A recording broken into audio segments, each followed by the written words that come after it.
দেশের প্রধানমন্ত্রী করব ইনশাআল্লাহ। এই এলাকায় গত 17 বছর কোনো উন্নয়ন হয়নি। তারেক রহমান যদি ইনশাআল্লাহ প্রধানমন্ত্রী হয়, এই এলাকার যত যৌক্তিক উন্নয়ন আছে আমরা সমস্ত উন্নয়ন করে দিব ইনশাআল্লাহ।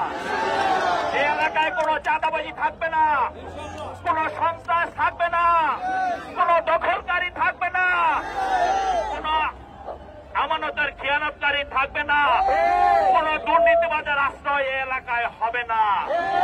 একটি আমরা শাসনতান্ত্রিক ভাবে একটি তারেক রহমানের নেতৃত্বে একটি সুন্দর শাসন ব্যবস্থা উপহার দিব ইনশাআল্লাহ। আমরা এদেশের জনগণের শোষক হতে চাই না, এদেশের জনগণের শাসক হতে চাই না, এদেশের জনগণের বন্ধু হয়ে তাদের সেবা দিতে চাই। আমরা তারেক রহমানের নেতৃত্বে আগামী দিনে একটি মানবিক বাংলাদেশ গড়ব ইনশাআল্লাহ। আমরা খালেদা জিয়ার নেতৃত্বে আগামী দিনে একটি মানবিক গণতান্ত্রিক রাষ্ট্র গঠন করব ইনশাআল্লাহ। আমাদের যে সমস্ত নেতৃবৃন্দ আছেন উপস্থিত এবং যারা উপস্থিত হতে পারেননি সকলকে ধন্যবাদ জানাচ্ছি।